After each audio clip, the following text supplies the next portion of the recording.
Reka nsubire ndabaramutse n'abahe ikaze mwese banywanyi bacu mubana natwe mu makuru n'ibiganiro dutambutsa kuri nomboresha kure yacu kandi yanyu ya ICTV niyambonesha kuri mwe Rudende yabemereye kujira bashikiriza amakuru n'ibiganiro babivugwa irya nino. Hari amakuru aba yagiye aravugwa mu binyamakuru ivyo tuba twatoje mu masoko yacu atandukanye cane yegereye ubutegetsi. Hari byavuzwe ku mbuga ngurukana bumenyi vyagiye biratangazwa mu binyamakuru n'ibindi vyinshi cane bigenda biragaruka ko nizere ko amaze gufyonda kuri subscribe kugira igihe cyose dushize ko inkuru raje ba mu bambere bashikirwa nazo. Hari amakuru turiko turabashikiriza harabana na kudeta yateguwe mu gihugu c'u Burundi. Perezida Ndayishimiye akaba yaramaze kumenya urutonde rw'abo baragize uruhara mu gutegura iyo kudeta mu gihe yaramaze indwi zibiri hanze y'igihugu. Ariko nanone hakaba havugwamwo amazina y'ibihangange mu butegetsi vyoba mu mugambwe CNDD-FDD, abajenerali ndetse n'abandi bategetsi begereye umukuru w'igihugu Ndayishimiye Varisito.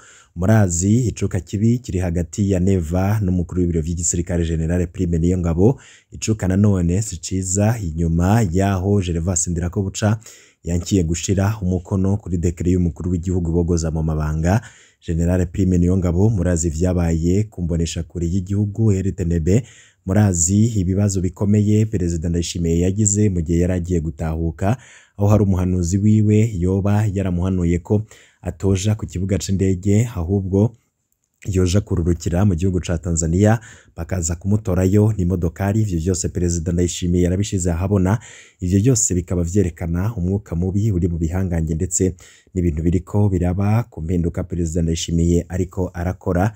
Birerekana ko koko hari abantu batamwishimiye kandi Perezida Ndayishimiye nawe abazi ko abo bantu boba bariko baragira uruhara mu gutegura umugambi mubi ku gihugu. Ivy'impapuro zagiye zirakwiragizwa, inyandiko, amatracte zagiye zirakwiragizwa irya nino mu ntara zitandukanye z'igihugu.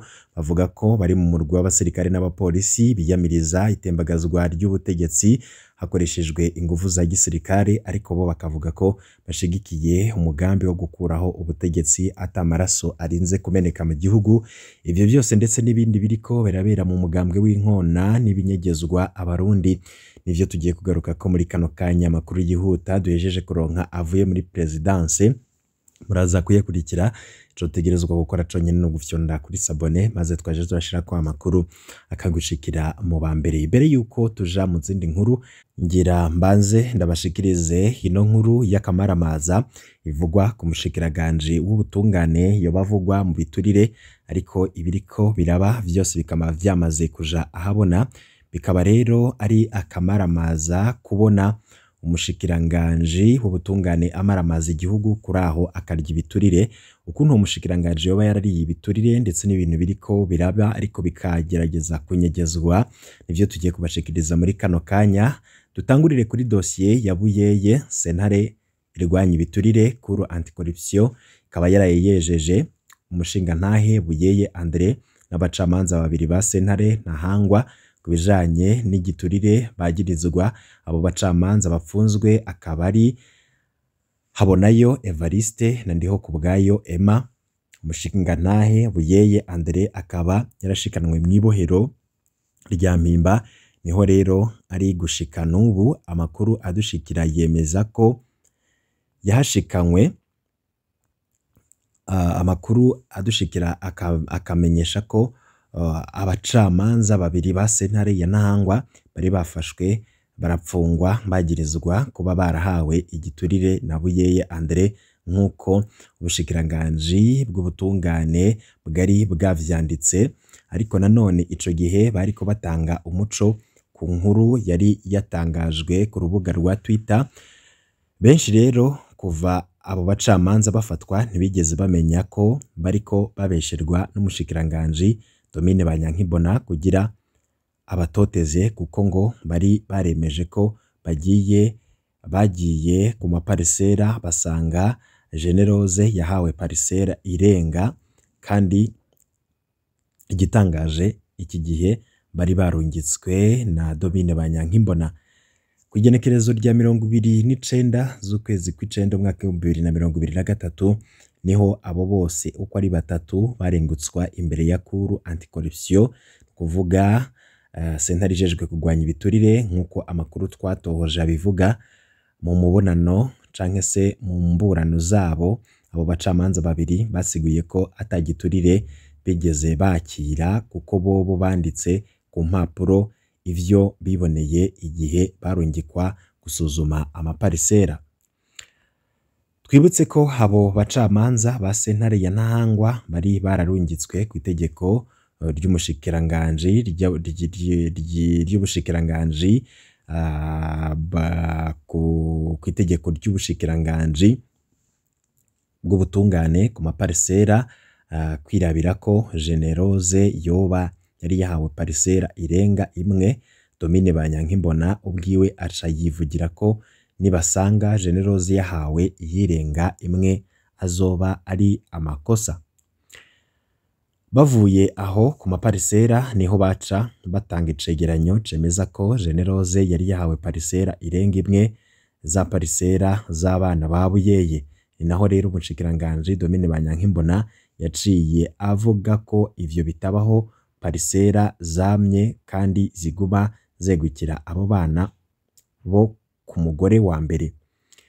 Abo bacamanza rero mu kuburana bavuze ko atagiturire bigeze barya kandi ko ata mpamvu n'imwe yari kubatuma kurya igiturire mu gihe bobo barungitswe ku maparisera kugira bagire verification gusa hama bagakora icegeranyo c'ivyo basanze kuri tele basabwe n'ubushikiranganji bw'ubutungane. Ariko muri izo mburano zabo abo bacamanza baciye basaba ko batozira akazi kabo bivanye nuko banditse ukuri, kuko abari bemeje ko basanze Generose yahawe parisera irenga imwe mu gihe yategerezwa guhabwa parisera imwe gusa ipima imetero 18 kuri 20, bamwe babanyemwo na Buyeye nkuko amakuru kuko ngariyo imwegukira. Ariko nanone umushingantahe Buyeye nawe ariko arumvirizwa na Cour anticorruption wewe yasiguye ko ata mpamvu n'imwe yari kumutuma atanga igiturire bivanye nuko atari we yariko araburanira ayo maparisera, kuko izo parisera zifise benezo babana kandi aribo baziburanira ubwabo. Buyeye yabandanije asigura ko wewe yagaba parisera imwe gusa ipima 18 kuri 20, iyo nayo akaba yari yarayihaye uwo bahoze bubakanye Generose. Buyeye yasiguye kandi ko adatahura impamvu baguma bafatanya ubuzima bwiwe n'izo parisera z'abana biwe kandi bifitiye impapuro zabo. Kuva igenekerezo rya 29 z'ukwezi kw'icenda mwaka 2023 urubanza rwari rwaciye rushirwa mu mwiherero.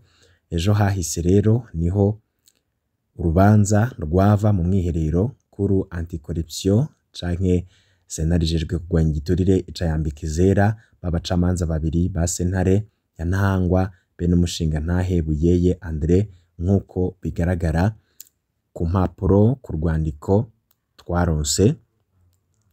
Aha rero ikibazo kiguma kigaruka ni kimwe kandi inzego zose zidakwiye kwirengagiza, harimo umukuru w'igihugu General Neva. Kubera iki umushikiranganji yasohoye inyandiko zibiri zivuguruzanya? Kubera iki genekerezo rya 5 z'ukwezi kw'icenda 2023 Domine Banyankimbona yeguriye parisera abo bana, genekerezo rya 12 z'ukwezi kw'icenda umwaka 2023 akazibaka? Ico ni ikibazo abantu bibaza. Kubera iki Domine Banyankimbona aguma afitaniye ubucuti na Beravista Joseph aburanya bano bana ba Buyeye? Kubera iki Beravista umusengeneza wa Generose aguma yiruka kuri bano bana ba Buyeye ku maparisera yabo? Kubera iki Beravista yari mu modoka yaje gufata Buyeye? Abantu rero bakabibaza ivyo bibazo bitandukanye. Nibizare ibi rero bikaba biza gushimangira amakuru dufise ko kuri runo rubanza yemeza ko neza ko umushikiranganji w'ubutungane Domine Banyankimbona ari we yahawe igiturire c'amafaranga mva makungu madolari n'inshuti ya Beravista Joseph, kandi ko vyose bigiye kuja ahabona vuba. Ivyo rero akaba ari ibintu vy'akamaramaza. Inkuru zica ku rubuga rwa Twitter tugiye kuja turashira ahabona. Domine Banyankimbona yakiriye igiturire kivuye ku muntu ari muri Amerika yubatse ishure muri Parisera inomero 5 imwe Buyeye yahora abamwo na Generose Beravista akaba yavuganye n'uwo muntu kwagura iryo shure muri za Parisera z'ababana. Ibi rero nivyo benshi batamenye, nivyo vyatumye Domine Banyankimbona yivuguruza mwikete ryo kuwa 5 z'ukwezi kwa 12 2023 yari yasinye yegurira Parisera babana.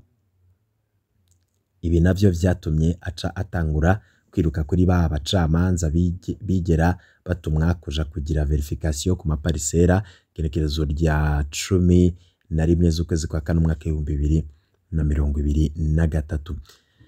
Nyakubahwa umushikiranganje Domine Banyankimbona, twaragusavye uve mu gace rero usigurire abarundi ibintu urimwo birateye isoni. Uno munsi hari amakuru dufise yemeza neza ko hari akarwe kariko gategura kugirira nabi babana. Ikizobashikira cose niwe azokibazwa. Ariko nanone twibutse ko Buyeye agifatwa gerekerezo rya 14 z'ukwezi kw'icenda 2023 twamutabarije. Mu nyuma niho yaca ashikanwa mw'ibohero rya Mpimba yakubiswe bitagikunda ko yicara. Mbega Buyeye yakubitirwa ikiko? Ubushikiranganje bw'ubutungane yavuze ngo yafashwe n'umutahe w'umushikiriza amanza mukuru. Mu kurangiza, imbere yuko dushira habona amanyanga y'ibiturire Domine Banyankimbona yariye, turasavye inzego zose gukingira umutekano w'ababana ba Buyeye. Kizobashikira cose kizobazwa urwego rw'ubutungane. General Neva ategerezwa kumenya bino bintu. Umurwi CNDH utegerezwa kumenya bino bintu. Igipolisi c'u Burundi co kurikirana ibi bintu nirigiteka, ndetse n'andi mashira hamwe aharanira agateka kazina muntu mu kurikirana mukaraba ibintu biriko biraba. Ariko nanone ibintu biriko birabera muri iyo dossier na kamaramaza nibara ku mutemere. Ariko nanone abategetsi bakaba bariko bagerageza kunyegeza ukuri, ariko vyose vyatanguye kuja habona. Tuve kuri iyo dossier tuje ku yindi dossier irabana n'abariko barategura kudeta no gutembagaza ubutegetsi bwa President Ndayishimiye. President Ndayishimiye yamaze kumenya ibihangange bishika muri 10 vyoba biri kwisonga mu bateguye kumutembagaza. Hagiye gukurikira iki? Amazina yabo na yabande. Ese impinduka President Ndayishimiye ariko arakora ziraza gutanga ubuhe muti ku bibazo bihanze Burundi ndetse no kutumvikana mu bihangange? Nibiki biriko biravugwa n'amasoko atandukanye mu binyamakuru? Havugwa ibiki? Indongozi zisawe itunga rusangi uno munsi tuve ngaha bihindutse, kuko abakora ivyo niba batuma ibihugu byacu byo muri Afrika bidashobora gutekana. Kuko dushobora kuba uri kurarikira bene gihugu ukaba uri kurabisahura wakigiturire ataga kimubamariye, hanyuma ngo uvuge ngo bazonezerwe. Ejo ukaba uri ndongozi wigenza uko ukabona bagutembagaje ntuzutangara. Mu masezerano mpuzamakungu Declaration Universelle des Droits de l'Homme baravuga yuko agateka kazina muntu gategereza gukingirwa n'indongozi. Bitabaye ivyo abene gihugu barashobora bonyene kwikura kw'indongozi zirenganya. Umuntu rero adashaka ejo la revolution natangure akorereza abene gihugu. Yamavuga ngo intwaro mikorera ikibabangwa abanyagihugu ngo bashatse ngo barashobora kuyomora. Abarundi rero nzizi icyo barindiriye kugira bomora intwaro ya CNDD-FDD.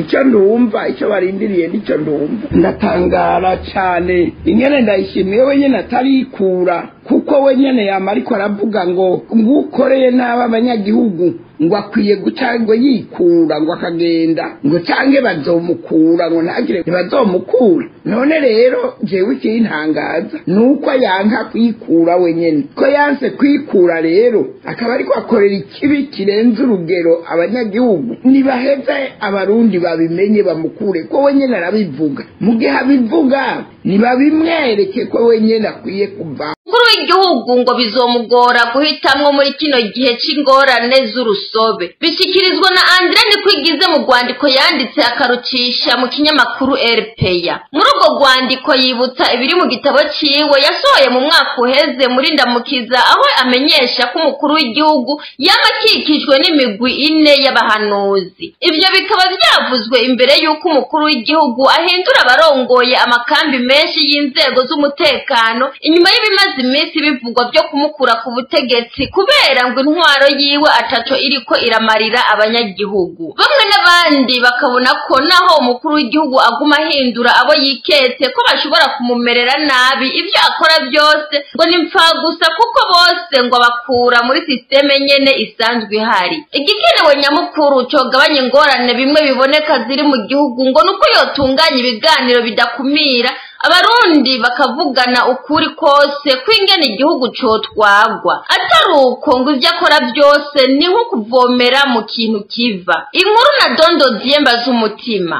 Abambere mu bahanuzi b'umukuru w'igihugu bavugwa muri ubwo rwandiko ngo ni abasavyi aribo mu kinyamazuru bita les courtisans. Abenshi muri uwo mugwi ubasanga mu muryango w'umukuru w'igihugu n'abamushikira bose, canke bashikira batwara umugambwe canke ibindi bisata birongoye igihugu. Abo ngo baba bishakira bamwe kuronka ibiti muri leta, abandi amasoko y'ubucuruzi n'utundi turusha. Ngo kubera uwo mugenzo wo gusaba no kwitonesha ngo hagiye haraba abashingwa amabanga ahambaye batabikwiye kubera basabiwe n'akanaka yishikira ku mukuru w'igihugu, umukuru w'umugambwe canke uwo wese yishikira ibukuru. Ivyo ngo bigatuma akazi ka leta gasinzikara, abo bayobozi ntibashobore kurangura amabanga bajejwe. Iruhande y'ivyo, amasoko ya leta ahabwa amashirahamwe atabifitiye ubushobozi kandi atanamahiganwa akozwe kubera ruswa canke ujejwe ayo masoko yashizweko igitsure canke nyene ishirahamwe akomeye mu mugambwe uri ku butegetsi. Abahanuzi bagira kabiri nabo bavugwa ni intagondwa, des extrémistes mu gifaransa. Kubw'ubwo rwandiko rwa Andre Nikwigize, mu Burundi umugwi w'intagondwa urimwo benshi bo mu mugambwe uri ku butegetsi. Nibo batunga ngo agatoki abo badasangiye ubwoko n'abarongozi, abafise ivyiyumviro bitandukanye n'ivyo umugambwe uri ku butegetsi. Mu myaka iheze izo ntagondwa ngo nizo zahimirije ubwicanyi ntangere bw'abanyagihugu, ihohoterwa ry'abatavuga rumwe na CNDD-FDD, ifungwa ry'abakoze imyiyerekano n'abatavuga rumwe na CNDD-FDD, iyangazwa ry'inzirakarengane. Kubera ivyo vyose Uburundi ngo buri mu ngorane ntangere, zaba iza politike, zaba iz'ubutunzi, zaba iz'intwari ibereye, hadasizwe inyuma isahurwa ry'itunga ry'igihugu, bigatuma abarundi baja mu bukene ntangere. Umukuru w'igihugu rero guhitamwo abakorana nawe mu gihe nk'iki hari ingorane nyinshi mu gihugu bitegerezwa ngo kumugora. Aho ni mu gihe yaraye anahinduye abenshi barongoye amakambi y'abajejwe umutekano no kwivuna abansi mu gihugu, inyuma y'ibimaze iminsi bivugwa vyo kumukura ku butegetsi, aho hari n'abasirikare n'abapolisi baherutse kwandika bavuga ko bariko bategurira hamwe n'abanyagihugu uko bohindura ubutegetsi bwa Varisito Ndayishimiye hamwe n'umugambwe wiwe CNDD-FDD. bamwe n'abandi bakabona ko naho umukuru w'igihugu aguma ahindura abo yiketse ko bashobora kumumerera nabi ivyo akora vyose ngo ni mpfagusa kuko bose ngo bakura muri systeme nyene isanzwe ihari. Igikenewe nyamukuru cogabanya ingorane bimwe biboneka ziri mu gihugu ngo nuko yotunganya ibiganiro bidakumira abarundi bakavugana ukuri kose kwingene igihugu cotwagwa. Ngo atari uko ngo ivyo akora vyose ngo ni nk'uwuvomera mu kintu kiva. Guhindura abashikiranganji biri mu vy'umukuru w'igihugu arekwiwe. Ingozi kenshi zirashobora kuba zubatse ariko arakora neza canke n'izindi. Muga twebwe ico tubona iryo hindura y'abaminisitiri simona ko ari ikintu kinini ryoba rigira rihindure canke gishasha kuko mu bisanzwe hari n'igihe n'abaminisitiri batubona bagenda hakaza abandi imbere abanyagihugu bakibaza rimwe rimwe ati mbega uri kuyagumyemwo uri kuyatangiye kandi umengo ntibakora nabi canke ugiye bakimira ngo yahora akora neza kenshi birakunda no gushikana bene ibi. Muga twigihambaye tubona nuko Burundi bafite ingorane cane mu vy'ubutunzi, mu vy'intwari ibereye, mu bijanye no gusubiza hamwe ku vyakahise, iz'ubutungane bikeneye amahinduka menshi kugira tubone iyo turiko turatumbera tuje. Igihugu bagushaka kuja mu vya vision 2040 vyanyu vya 2040 kandi tutarabona intumbero iyo turiko turaja kugira tuhashike. Rero twibaza yuko igihugu gikeneye politike neza ikirekanye iyo turiko turaja dufatiye kumenya ibintu byifashe no munsi kandi agasaba n'ibipimo vyerekana ko iyo politiki iri kiraja mu ngiro ni nk'ibi by'ibiciro ibi vyerekana ingana amafaranga ya leta atunganywa gushasha biriko bija mu ngiro gute ukudahana kuriko guhera gute mu bijanye n'intwari ibereye hanyuma rero bagatashiraho leta ibazwa ivyo bibazo n'abarundi bashobora kuza barabibaza ati ibi bintu bija mu ngiro gute. N'ahandi ho tugamengo tugamo bya bindi usanga umengo umushirangano wese bari karakora ukwiwe uwundi ukwiwe ugasanga imijambara yazanye yaje umengo ibihagiturumuka rimwe bita kwera ensemble tajana abo nibo bakwiye gukosorwa abashirangano bakumva yuko babazwa na bya bindi bakunda kuza baramika aba porte parole ngo baze kwavugira ibintu bakabihagarika izo ni amahinduka zishaka.